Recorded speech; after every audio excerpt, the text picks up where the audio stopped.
Is Father Michel Rodrigue the apostle of the end times? Some faithful Catholics believe so, while others remain skeptical. What's intriguing is that many of his predictions align with those of the prophetic consensus. Join us in this video as we delve into the dramatic details and first-hand accounts of Father Michel's prophecies, including his vision of Pope Francis's death. Father Michel Rodrigue, the man behind the prophecies. Let's first take a closer look at Father Michel Rodrigue's background to understand better who he is, before delving into the prophetic warnings he received from God concerning the death of Pope Francis. Father Michel Rodrigue hails from the town of Amos, located in the northern part of La Belle Province, Quebec, almost halfway between Montreal and the shores of James Bay. Amos, intriguingly, shares its name with the reluctant prophet from the Old Testament, who was described as a dresser of sycamore trees. Father Rodrigue believes himself to be a kind of prophet and sage, having received numerous visions of the future from God the Father since his early childhood. In Saint-Dominique du Rosaire, Quebec, Father Rodrigue established the Apostolic Fraternity of Saint Benoit Joseph Labre, an organization that unites clergy and lay people. The religious order comprises 3 branches: families dedicated to the Christian life, consecrated sisters, and aspiring priests and deacons. Father Michel is often referred to as a mystic. A mystic actively seeks unity with God out of a deep desire for it. This unity can manifest as visions or states of ecstasy, although not always. These extraordinary experiences often occur due to the mystic's profound connection with God. As a result, mystics often possess an enigmatic quality, straddling the line between this world and the next. Their intimate relationship with God can make it challenging to exist in the earthly realm, as their yearning for complete unity with their ultimate love intensifies. The Catholic Church has had its fair share of mystics, with many saints falling into this category. All saints aspired to achieve complete unity with God and submitted to His will to do so. Notable mystics include Saint Padre Pio, Saint John of the Cross, Saint Teresa of Avila, and Saint Margaret Mary Alacoque. Prophetic revelations and warnings from Father Michel Rodrigue.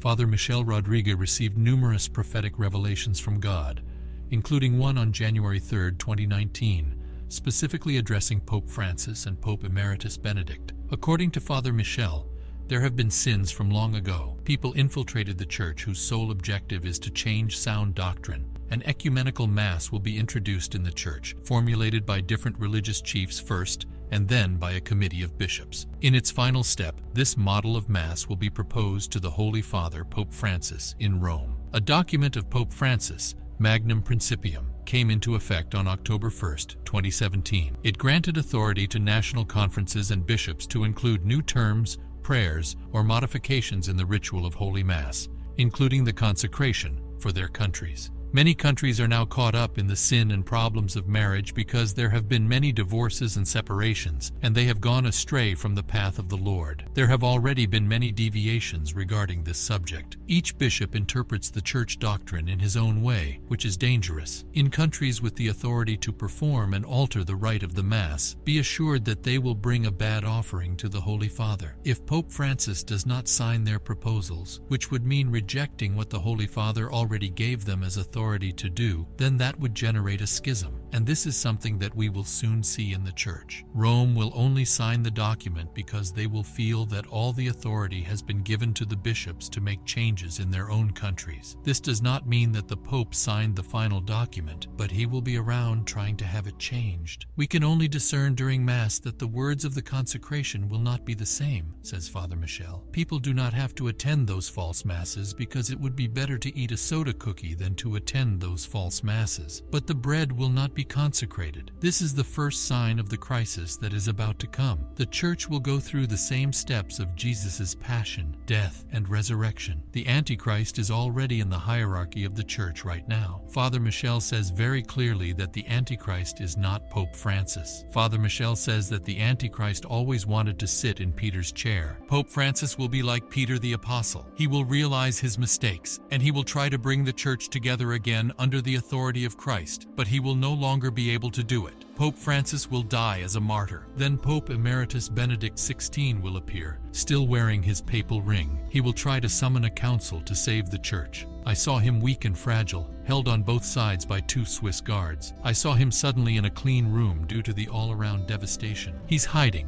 but he will be found afterward. And I also saw his martyrdom.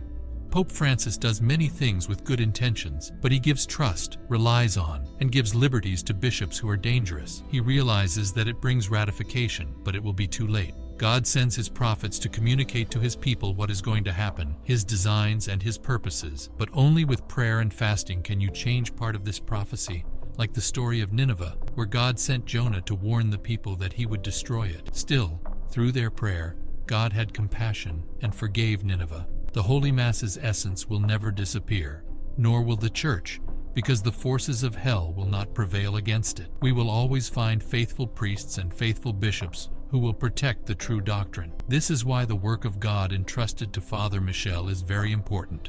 They are forming good and faithful priests for the end times, a call for prayer and understanding. In light of Father Michel's revelations, it becomes clear that our perception of Pope Francis needs adjustment. He is not an evil figure, but rather someone who is deeply suffering and needs our daily prayers. Many Catholics recognize this as well, which is why they consistently request prayers for him rather than passing judgment. Messages from heaven have urged us to pray for the Pope, even amidst the Church's division, as hidden dictators influence him, diverging from heaven's guidance. Let us encourage everyone to offer prayers for the Pope at all times. A single Hail Mary for the Pope would be a meaningful gesture. The impact of continuous prayers for him cannot be overstated, and it is even possible to obtain an indulgence for doing so. Father Michel Rodriguez's prophetic messages provide a unique perspective on the Church's future and the world. While his predictions may be unsettling, they offer insight into the challenges that may lie ahead.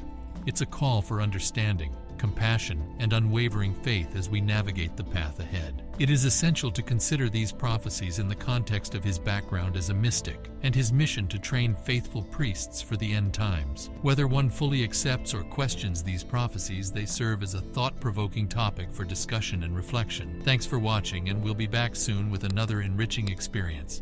See you next time.